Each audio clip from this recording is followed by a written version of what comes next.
Dears, welcome to my YouTube channel. It's me വെച്ച് ഞാൻ മോളും കൂടെ റെഡി ആയിട്ട് വേറെ അങ്ങോട്ടല്ല, നമ്മുടെ അമ്പലത്തിൽ അന്ന് പൂജ കഴിഞ്ഞിട്ട് ഇന്നാണ് 7ാമത്തെ ദിവസം നട തുറക്കൽ കേട്ടോ. 7 ദിവസം നട അടപ്പായിരുന്നു. അപ്പം ഞാനും അമ്മയും മോളും കൂടിയിട്ടാണ് കേട്ടോ അവിടെ വന്ന് കണ്ടത്. അപ്പാപ്പനെ കണ്ടത്, അപ്പാപ്പൻ്റെ മടിയിൽ കയറി മോളിരിപ്പായിട്ടോ. ഞങ്ങൾ കുറേ ആൾക്കാരുണ്ട്. അപ്പം ഇന്ന് കോഴി അറുത്തിട്ടുള്ള പൂജയും കാര്യങ്ങളൊക്കെയാണ് കേട്ടോ. കാലത്ത് ഭഗവതിക്കുള്ള പൂജകളൊക്കെ കഴിഞ്ഞിരുന്നു. അപ്പം ഞങ്ങൾ എന്തായാലും അമ്പലത്തിലൊന്ന് പോയിട്ട് വരാമെന്ന് വെച്ചിട്ട് വന്നതാണ്. അപ്പോൾ ഞങ്ങളുടെ അച്ഛമ്മയ്ക്കും പിന്നെ വേറൊരു വല്യമ്മയ്ക്കും കൂടെ ആദരിപ്പ് ചടങ്ങ് ചെയ്തിട്ടുണ്ടായിരുന്നു.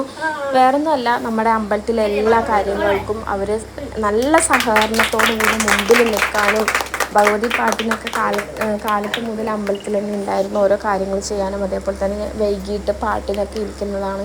നേരം വെളുക്കുന്നവരെ ഉറക്കമൊഴിച്ചിട്ട് അവർക്ക് വേണ്ട കാര്യങ്ങളെല്ലാം ചെയ്തു കൊടുക്കാനും പിടിക്കാനും എന്ത് കാര്യങ്ങളുണ്ടെങ്കിലും ഓടി നടക്കാനും ഒക്കെ ചെയ്യുന്നതുകൊണ്ട് അവർക്കൊരു സന്തോഷത്തിന് വേണ്ടിയിട്ട്, നമ്മുടെ സന്തോഷത്തിന് വേണ്ടിയിട്ടാണ്. അപ്പോൾ അതേപോലെ തന്നെ എല്ലാവർക്കും സഹകരിച്ച് നിൽക്കാനും അവരുടെ കൂട്ടായ്മയിൽ നമുക്കും പങ്കുചേരാൻ എന്നും കഴിയട്ടെ എന്ന് പ്രാർത്ഥിക്കുന്നു. അങ്ങനെ കോഴിയൊക്കെ അറുത്ത് അതൊക്കെ കറിയൊക്കെ ആയിട്ട് പിന്നെ പൂജ ചെയ്യാണ് കേട്ടോ. അത് കഴിഞ്ഞിട്ട് നമുക്ക് ചിക്കനും കുമ്പളങ്ങയൊക്കെ ഇട്ടിട്ടുള്ള കറിയും അച്ചാറും ഒക്കെ ഉണ്ടായിരുന്നു. അതും കഴിച്ച് ഞാനും അച്ഛമ്മമാരും അമ്മായും മോളൊക്കെ കൂടെ വീട്ടിലേക്ക് വന്നു. അപ്പം ഇന്നത്തെ വീഡിയോ ഇത്രയുള്ളൂ.